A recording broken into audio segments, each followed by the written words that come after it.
طلعنا العلبة بتاعتنا بتاعت الحلقوم أو البلبن أو فوز من التلاجة. طبعا احنا دهناها زيت عشان ما نلزقش زي ما احنا شايفين كده، وفعلا ما لزقش. ننزل بيها كده،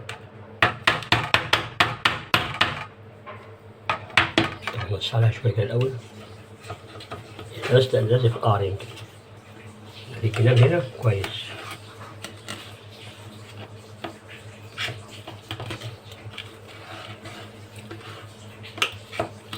لكن يستحسن عايز قالب جيلاتين، بس مفيش عندنا قالب جيلاتين.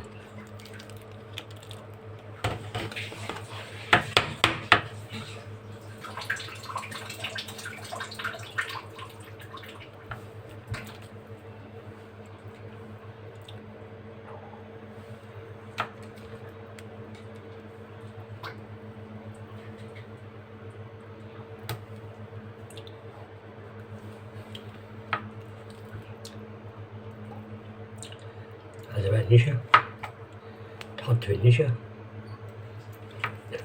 تبرد بقى في الهوا شوية.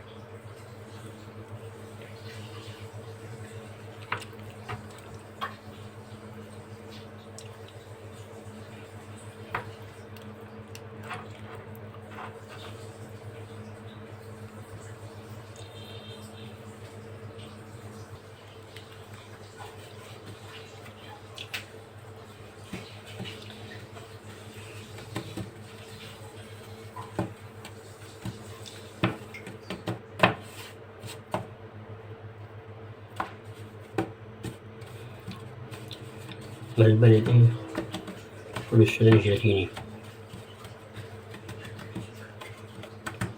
جرب بس ما تاخد النشا ده في الهوا تبقى مية مية.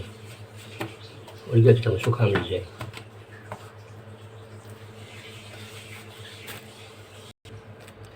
طلع الملبن بتاعنا،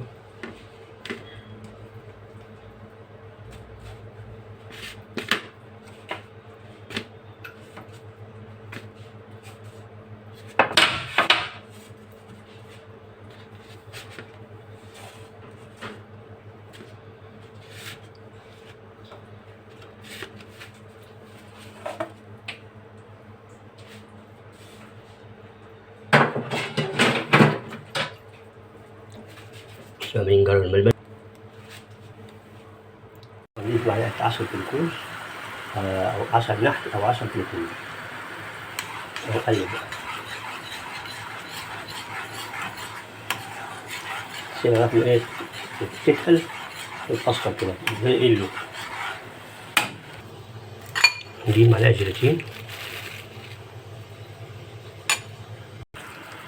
أو نضيف عصرة ليمون أو ملح ليمون موجود، اتنين يحلوا مكان واحد. نقلب البركان كده، محاولش يخليه يسكر مننا. نضيف عليه كوباية نشا، بس نحاول ميخليش يكلكع. نقلب باستمرار كده عشان ميكلكعش مننا النشا، ميكتلش. ولو كتل معانا نشغل المضرب عليه، نضرب الخلاط، بس إن شاء الله بالتقليد ده مش هيكتل لأ.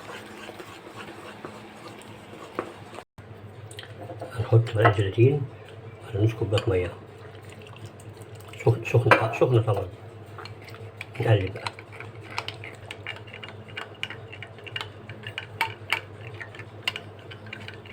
نضيف عليها فانيليا، نص باكو فانيليا، نص كيس أو نص باكو.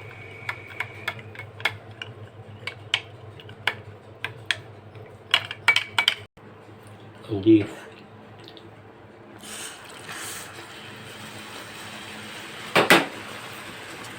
عليهم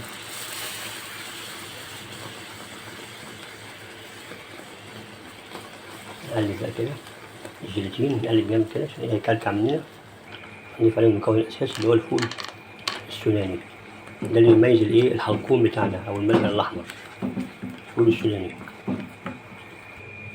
نجيب علبة كده ندهنها زيت عشان ميلزقش فيها، لما نيجي نصبه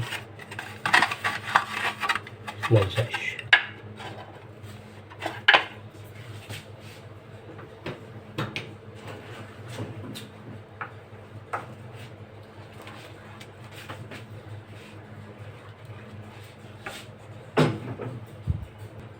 طبعا صوب بقى الايه الحلقوم بتاعنا او الملبن ايه بالفول السوداني.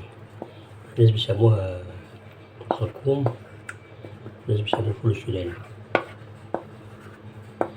هنسيبه يبرد بره التلاجة، بعد كده نحطه في التلاجة مدة ساعتين 3 يتجمد، بعد كده نقطعه بقى وناكل أحلى ملبن أو الحلقوم.